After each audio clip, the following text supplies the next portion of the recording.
Hi, We Read Bookers. My nonfiction book reviews don't usually get that many views, and I don't really care.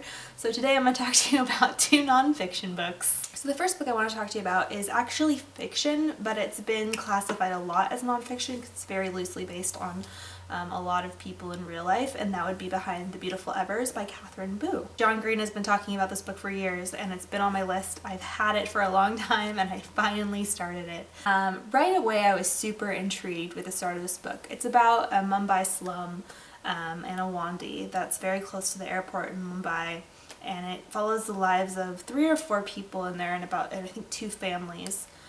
And just the corruption and the poverty and just terrible, terrible things. The first chapter or so, the first part of the book, I think there's 5 parts. The first 2 parts really intrigued me. Like I felt every time I finished a part or a chapter in a part, I was like, I feel so good about my life because those people's lives are so shitty. And it was really eye-opening, I think, and I very much enjoyed it. And then it sort of kind of, I love the message of the book. I liked following these people, but it just got overwhelmingly depressing for one. And some of the characters' side stories, I couldn't keep track of who was who and what was going on with each person and how they were related to each other, if they were at all. So it got a little like convoluted at the end, and I don't know, that's mostly my fault probably. It was just something I couldn't pay attention to anymore because it was so sad as I was reading it.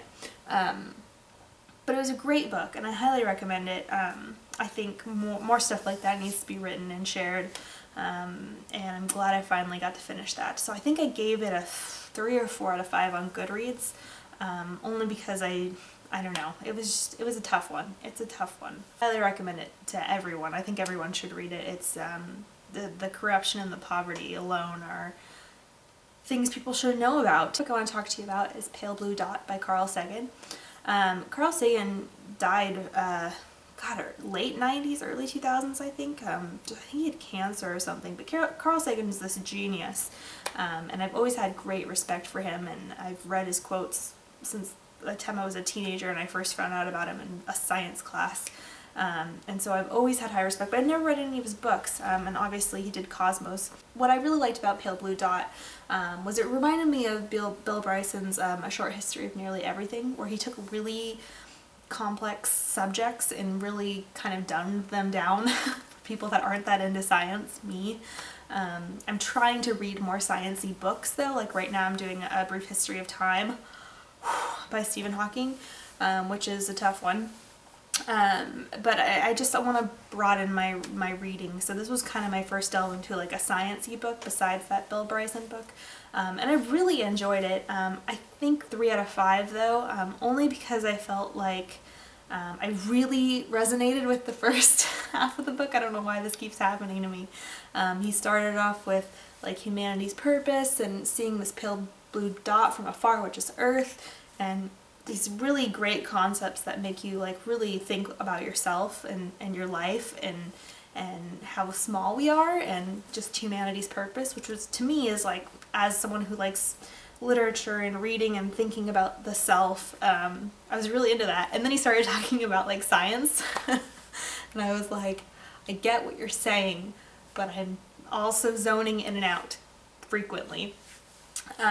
But still really good. There was a lot of interesting concepts I didn't know about, and he goes through nearly every planet in the solar system and talks about if humans can survive there and what it would take to survive there, and if you would even want to branch out into that.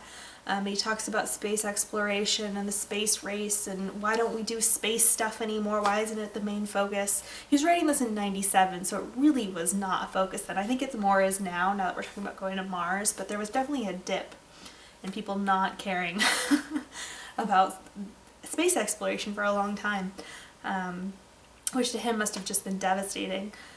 But I highly recommend it if you're looking for something that's going to do a really pretty brief explanation of the solar system and the Earth itself, and Like, he goes into asteroids, he talks about moons, he talks about chemical compositions of the atmosphere, and just a lot of really interesting topics. And again, he does it in a way that everybody can kind of understand if you're at like an average reading level, which I really appreciated. And so that's a great one, I think, to start with if you're looking to get into science books. Those are two books that I think you should pick up that I've recently finished. Again, Behind the Beautiful Evers, it reads as a fiction, but I wanted to put it in this non-fiction video just because it was based on a lot of real events and real people. So I think that's important to say and to represent here. And great books if you want to broaden your horizons, one all the way out into outer space, and the other if you're just looking to see what it's not like to be living in a first world, because I would assume most people that watch these videos live in a first world country. We're very lucky, and so I think it's important to not minimize other people's experiences that live in second or third world countries, or even in slums in India, because those stories are just as important to tell. I recommend those books, and please pick them up, and more book reviews soon. Bye!